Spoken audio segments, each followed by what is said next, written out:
advantages are how businesses set themselves apart from the competition. Definitely, successful companies will have many competitive advantages, and these competitive advantages can be sustainable, that they can last for a long time and they're difficult to duplicate, or non-sustainable, either they are not something that can last a long time or they can be easily copied. So a competitive advantage, it's any factor that allows a business to generate more sales than the competition.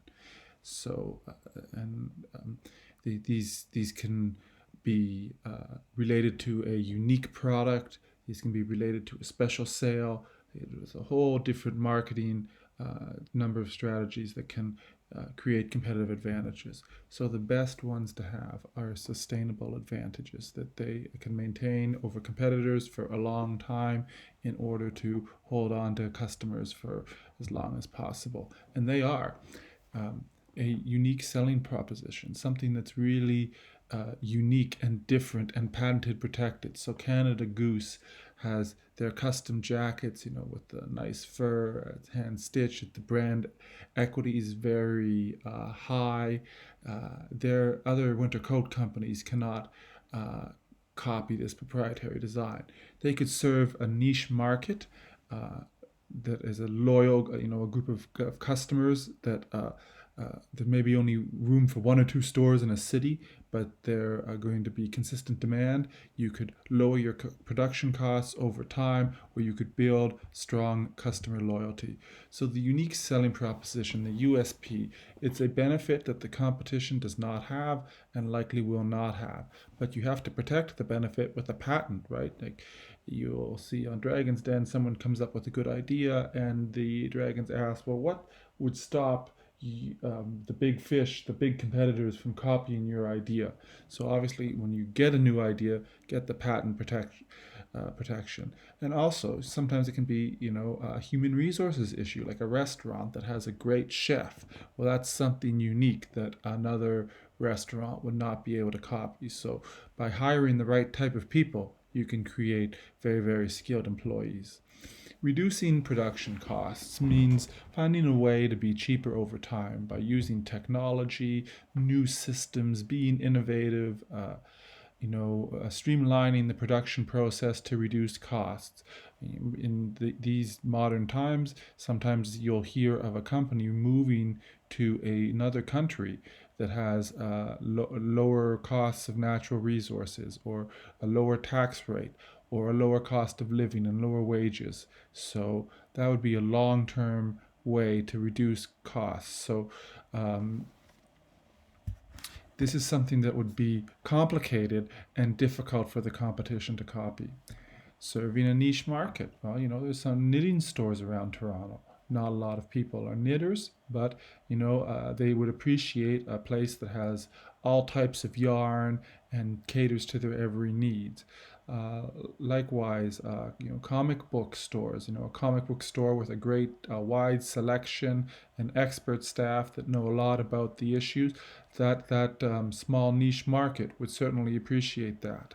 And the reason this is sustainable is that probably, there isn't a second room for a second knitting store in the neighborhood. The first mover that sort of establishes that niche market and finds the clientele is likely to be successful. And creating customer loyalty, relationship marketing. You see a lineup for iPhones. Someone's dressed up like the phone to go buy it on the first day it's available for sale. So that's a strong relationship. And that's going to be hard to peel away those customers. If someone will dress up like your product, like we have Apple here, then that won't be easily copied. So the long-term sustainable advantages fall into one of these categories: a USP, a unique design that's patent protected, lower production costs by using technology or by being innovative, establishing yourself in a niche market, a very, very specialized market, and building strong customer loyalty.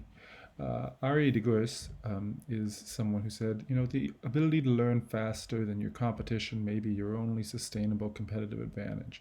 that's not really in the textbook, but I thought that was a good thought. That really, what businesses have sustainable competitive advantages? Well, the ones that really learn, they use technology, they learn from their customers, they learn from their mistakes, they're always on the cutting edge.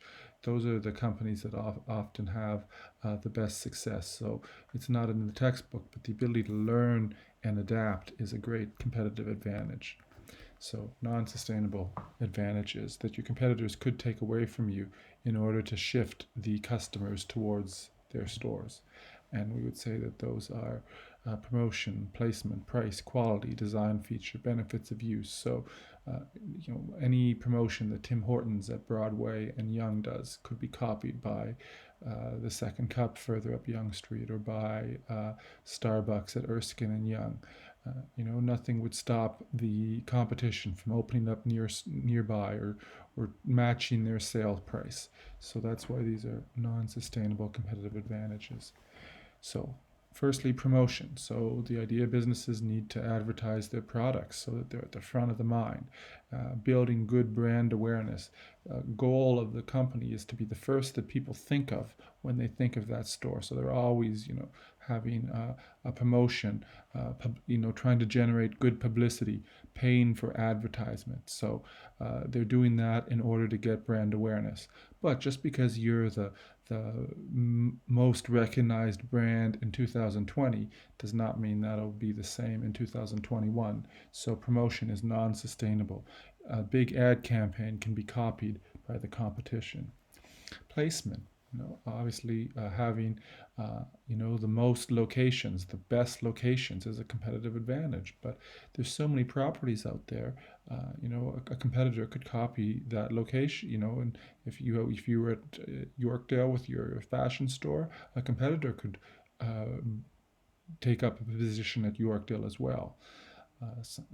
Sometimes companies do try to negotiate exclusive distribution rights. So, for example, if you go to Humber College, you'll see that the vending machines only stock Coke. So that's a little bit of an advantage, but those deals will expire.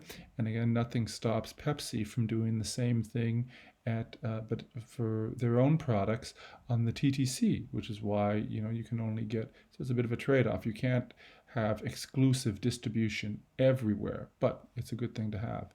And also, technology has enabled stores to have more distribution channels. So at the beginning of the COVID-19 shutdown in 2020, stores that had reliable online distribution experienced less interruption and were able to move to curbside pickup right away.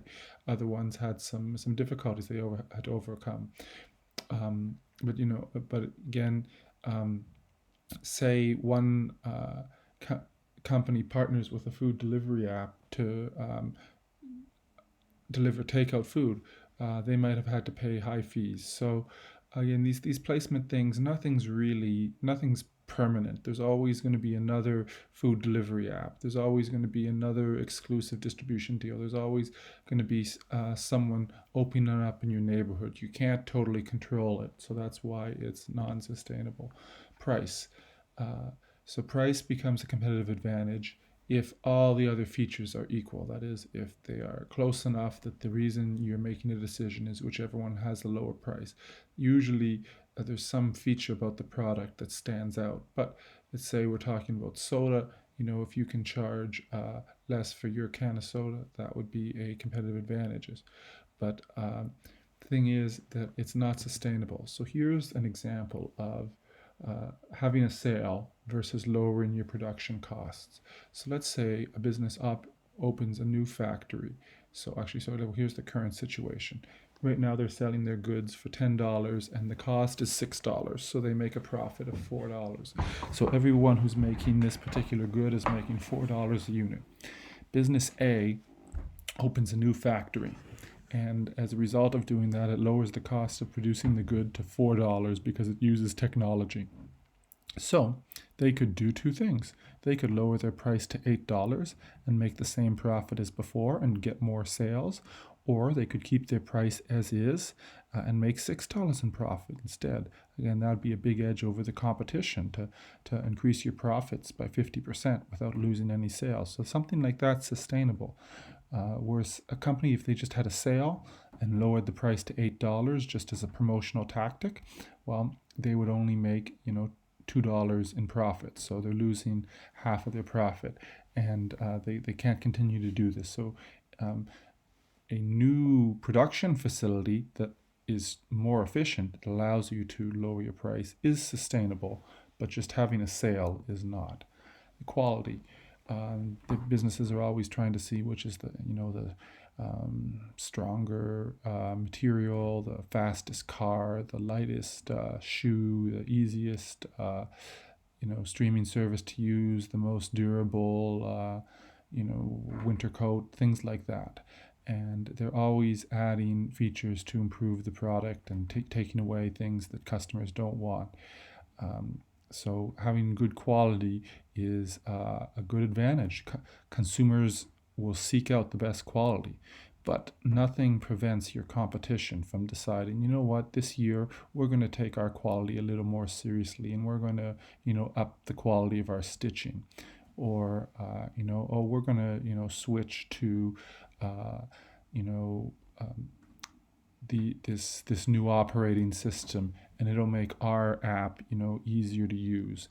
Or we're a car company, we're going to improve braking, so ours will be just as safe as the competition. So these kinds of features, nothing is patented like it can be protected, like a fast car or a safe car or a coat with good stitching. These are all quality items that the competition could copy. So it's only a temporary advantage.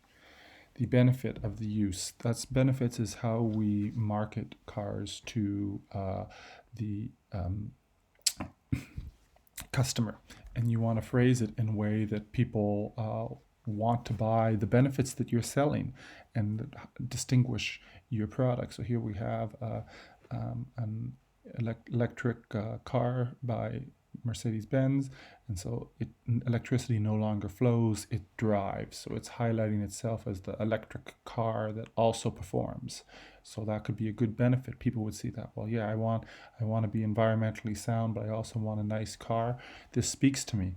Well, nothing stops Tesla from doing an ad campaign next year that talks about how drivable and how high performance their cars are. No one stops another company from positioning their product in the same way so that it highlights the same benefits to the customer. We have design features. There's a lot of times people purchase products because of how it looks, and so design features catch consumers' attention. For example, a water bottle is a water bottle, but people like Swell because it has unique designs, that speak to people. So, but a different water bottle company could release a bunch of pink flowers on a water bottle and chip away at some of Swell's sales. Nothing about having a pink water bottle or a flower water bottle is something that's protectable. And again, package design helps people stand up, but the competition could also choose to upgrade their packaging. Hence, it's only a short-term, non-sustainable advantage. So you might want to think of, just to sort of consolidate these, think of a product and all of its competitive advantages, and try to categorize them as whether they're the sustainable advantages, like the unique selling proposition, the niche market, the customer loyalty, or the lower production costs, or are they non-sustainable, which would be the design, the benefits of use, the quality, the price, the placement, or the promotion. Sometimes in businesses they'll talk about the first mover advantage. And that means the company that is the first to open establishes a prominent place in the minds of consumers and is successful. And as a result, because they're first on the market, they have the ability to build relationships with customers, connect with suppliers, and establish their business. Now, it's not universally agreed that the first mover advantage works in all cases, because sometimes the first mover might make a mistake, and they might overexpand too quickly. They might launch a defective product. So the second mover can learn from their mistakes and capitalize on them. So that would be sometimes, the pros and cons of the first mover advantage. Uh, you know, an example of the first mover advantage would be that Netflix was one of the first companies to start streaming products, and it locked up a lot of good products right away, and good properties right away, and people began to associate, streaming with Netflix. And so it gave them an advantage in the minds of consumers over time. But lately, in the last year, with Peacock, with Disney Plus, we've seen that other companies have gotten into that same market segment, and we'll see if the first mover advantage holds. So Reid Hoffman, who formed LinkedIn, said the first mover advantage doesn't go to the company that starts up, it goes to the company that scales up. What he means is just opening a business isn't enough to, be successful. You've got to start executing your idea. And so it's not the company that opens first. It's the company that, scales up their production to a big enough size that they're being profitable, that hires enough people effectively so that they can deliver all the aspects, that all the services that their company is promising. So it's not just enough to open up to get a first mover advantage. You actually have to grow in size smartly and effectively and scale up to get that true first mover advantage.